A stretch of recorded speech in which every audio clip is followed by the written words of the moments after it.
So we've come to the end of 2024. You might be watching this and you might be saying, I've had a pretty shit year. You might be saying you've had an average year and mediocre year, or you might have had a phenomenal year. You never know, right? What's the first thing that we want to do when we are thinking about cultivating the best mindset going into the new year? Well, I've made some notes, and in this video, we're going to cover a few things. But the first thing I will say before we think about how to cultivate the right mindset and any of the tools and techniques I'll share in this video, the first thing you need to do is reflect. And I've written down some questions here. So maybe you might want to write these down. Maybe you might want to just, whatever works for you. But I've written down 5 or 6 types of questions. So jot these down and I want you to answer it. And if it means that you pause the video and then write this down on a bit of paper, in the notes in your phone, on your laptop or whatever works for you. But the questions I've got here for reflection are, what went well this year? It's question number 1. Secondly, what challenges did you encounter?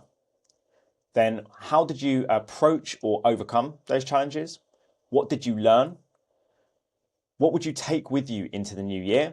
And what are you prioritizing in the new year?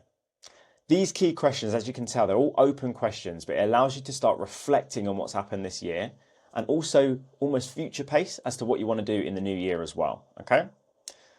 Now, what I want you to consider is sometimes when you reflect on the year that you've had, you might start to reflect on certain things in maybe a negative tone.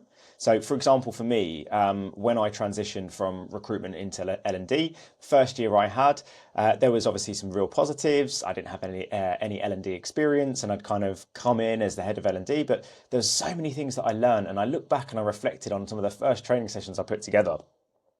And some of the feedback that I got from my directors was, you know, way too wordy, way too overcomplicated. And I kind of looked at that and I had a real sort of negative connotation to those experiences. So I have a little bit of a reframing methodology or framework that I like to use and that I deploy with people that I work with.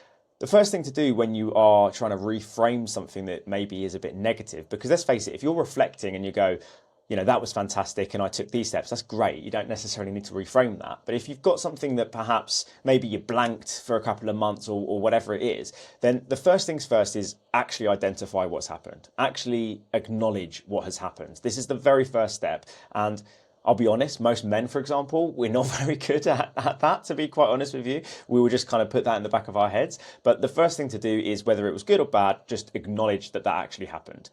The second thing that you want to do is figure out, is there a lesson in that? Did I learn something from that? 9 times out of 10, whether you've had a good or a bad experience, there is something that you can take away from that and learn from it.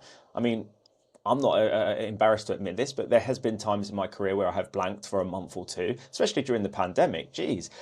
But when I go back and I try to reframe that, I don't just sit there and go, oh, I blanked, that was shit.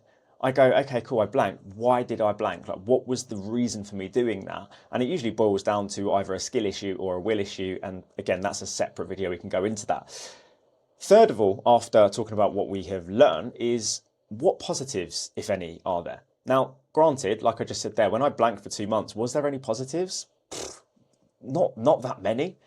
But maybe a positive that I could have extrapolated from that was, in those 2 months, I networked like a madman. I went to loads of conferences. I met loads of cool people. And as a result of that, I've got loads of booked conversations, loads of meetings. I'm going to more conferences, all the rest of it. So there is a positive out of that. And that can kind of go in with the lesson.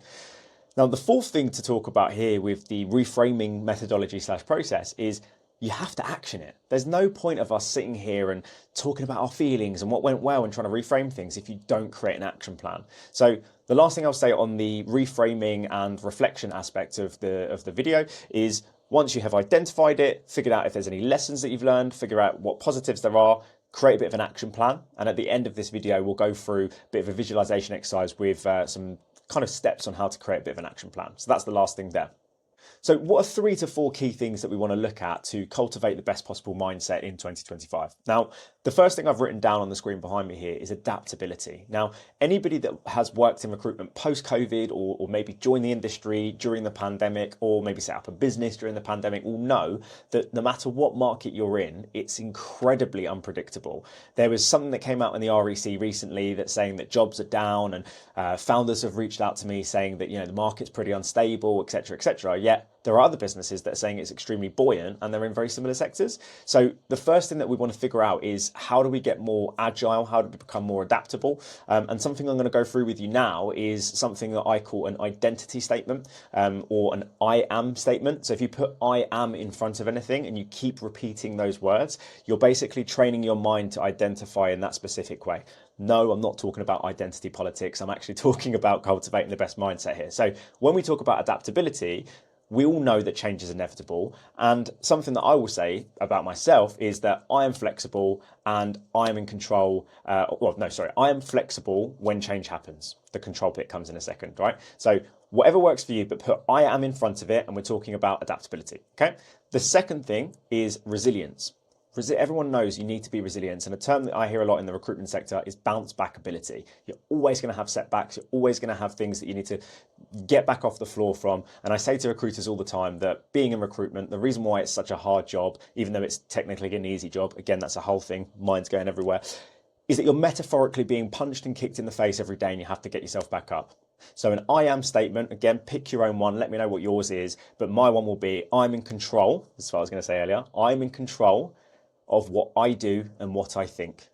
If you're not in control of how others perceive you or anything else that's happening in the market, forget about it. You are in control of your own thoughts and your own actions. That's a great identity statement. Third one here, positivity. We all know that in difficult times, if you try and remain positive, positive things will typically happen. So positivity is absolutely crucial. And an I am statement that I like to use is, I'm able to train my mind to see possibilities and not problems. Finally, on this one is intention. I talk a lot about having the end goal in mind, and we'll talk about that when we wrap up the video, but intention is huge. Having a goal, having a clear intention, and an I am statement here is I'm in control of my destiny. Yeah, that might sound cliche, it might sound a little bit whatever, but just knowing and repeating that statement on a regular basis, I am in control of my own destiny, is a real positive, positive affirmation, I guess. Yeah, it's a really, really good one.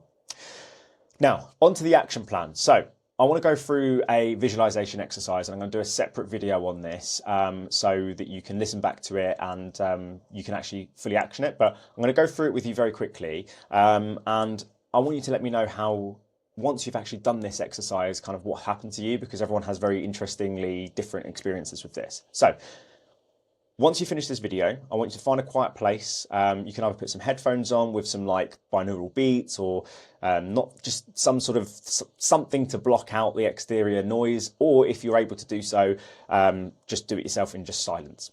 Now, the first thing I want you to do is I want you to visualize yourself a year to the date. So yourself, this particular day you're watching it in 2025, right? Or if you're watching this in 2025, I want you to imagine yourself at the end of the year, around the time we're breaking up for Christmas and, you know, we're having end of year wrap and all the rest of it.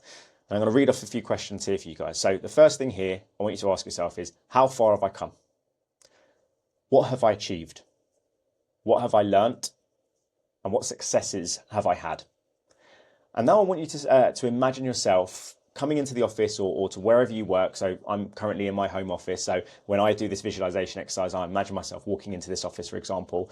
And I want you to think about what you see around you in a year's time. What do you see in the mirror? What are you wearing? What do you look like? You might start to consider what you can hear around you. If you've got colleagues in the office, what are people saying about you? What's the chat like in the office? What do your leaders or loved ones say about you? What feelings do you have? How does it feel? How far you've come after all those challenges and stuff that you've gone through? What are you grateful for? You might even start to be thinking about the smells. Again, we're talking about all five senses here. Your aftershave or your perfume, the smell in the office, the smell in your home office, the clean clothes that you're wearing. What smells do you smell? And also, you might even start to think about this in a visualization exercise of what you're tasting. I used to visualize at the end of the year, sipping champagne at the end of year wrap, celebrating, holding a trophy that says business development of the year or manager of the year or whatever it is, right? So think about what you're tasting.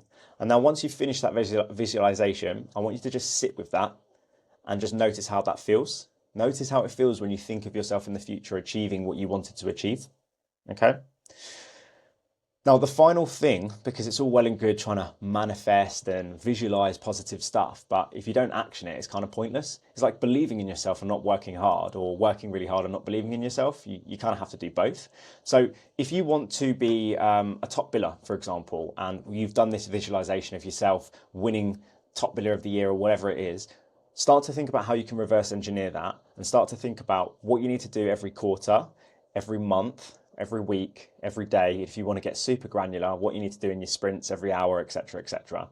Okay, so to recap on what we went through in this video, reflect on the year that you've had, reframe any negatives with the model that I went through of figuring out what happened, what lessons that you learned, what positives there were, and what actions you're going to do from the back of that. I want you to consider to cultivate the best possible mindset, how you can be more adaptable, how you can be more resilient, how you can be more positive, and how you can have a clear-cut intention going into the new year, and then reverse engineer it. Just figure out, that's the end goal. How do I get there? Starting from the end and going back to where you are now. So let me know your thoughts. I'm going to put together a visualization video as well, so you can listen to that. It'll be a similar sort of time to this. Thinking about doing more types of videos like this to post up on YouTube and potentially Spotify, Apple, etc., etc. And the final thing I will say, for anybody that has liked, subscribed, and all the rest of it on Apple, YouTube, Spotify, the newsletter on LinkedIn, and engaged with all that type of stuff, thank you so much. I've really enjoyed doing this. And yeah, I hope this video helps someone.